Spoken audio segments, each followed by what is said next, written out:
I just never thought I couldn't.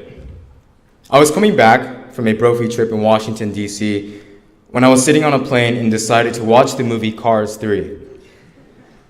Keep in mind, it's 2 o'clock in the morning, the plane is completely silent and everyone is asleep except one person.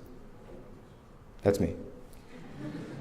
See, there's a part in the movie when Lightning McQueen was asked how he became a great racer, and he responds with, "I just never thought I couldn't."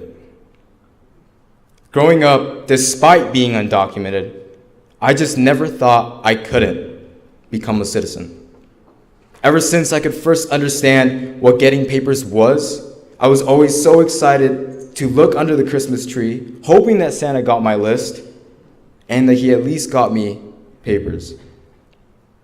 See, you and I probably had a similar childhood, except I was undocumented and many of you weren't.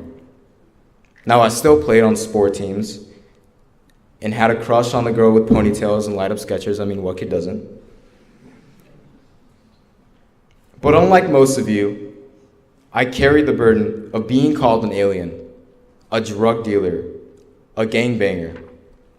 Imagine being a child and growing up hearing about laws like SB 1070, an Arizona law that essentially made driving while Mexican illegal.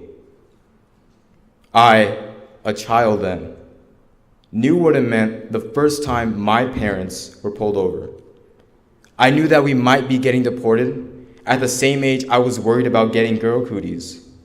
I knew at the same age I was learning how to ride a bike, that to certain people my family were criminals. And I knew people saw me that way. A little brown boy with a slight accent. I was a normal child, but I was never given a normal childhood. I did normal things to try and fit in, but when my friends would ask me to travel with them, I'd make up an excuse out of fear of being deported. When I wanted to play club basketball, I couldn't because I didn't have a social security number. Basketball. I mean, how much more American can you get besides listening to Blake Shelton at a tailgate? Come on now. And it was simple things like this that I missed out on. As a kid, I felt as if I never got a chance to be a kid. But that changed when my mother told me that my DACA application was accepted. I remember coming home and opening up the mail to see this handsome face on my DACA card, thinking, one, I look good in that picture. And two, I can get a taste of what being an American is like. And for the first time, I was smiling without any reason, excited to finally be able to live my life without having the fear of being deported.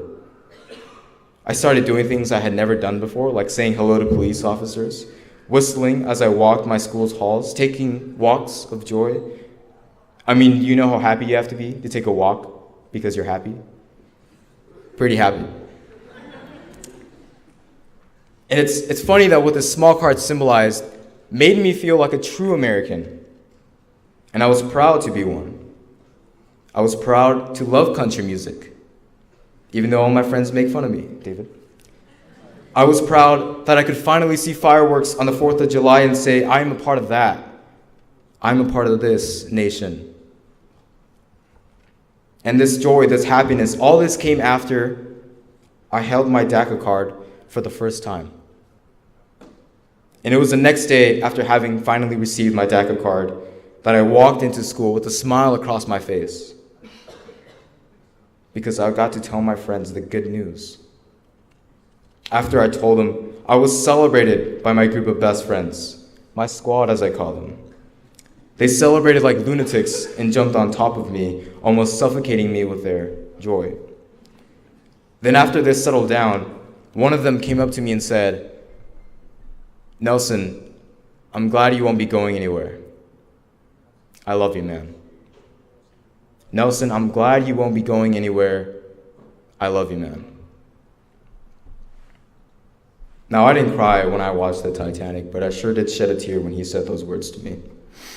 You see, to them, to my best friends, They were happy that their Nelson would be staying with them and that he would no longer be in danger of getting deported.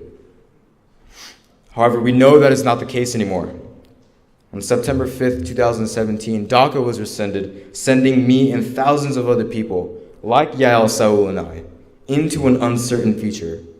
But I stand here today asking you to take action in creating a sustainable future for these dreamers, to actively advocate for these dreamers, for these people who are your friends, teammates, classmates, co-workers, for the people who are willing to work from 9 a.m. to 9 p.m.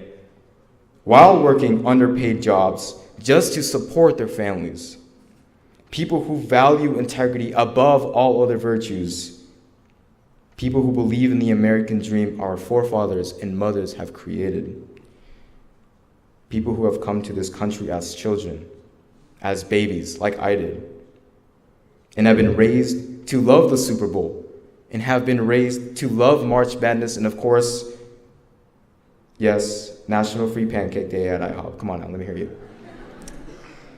These dreamers are no different than you or I, except for the fact that they weren't given the privilege to live in this amazing country.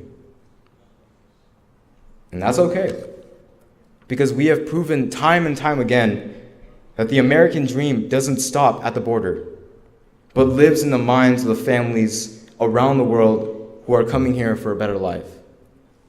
And these people, accomplished dreamers like Yael and Saul, should not be in fear of being taken away from the place they have grown to love, from the place we made memories, from the place we first learned to walk, speak, and read, from the place we have known our entire lives, from the place we asked that one girl out, but she said no. Anyways. And so I ask you to stand for these dreamers, for these human beings who wish nothing more than to reside in the home of the free, in the land of the brave. So when you leave here today and someone asks you why you support dreamers, you say this.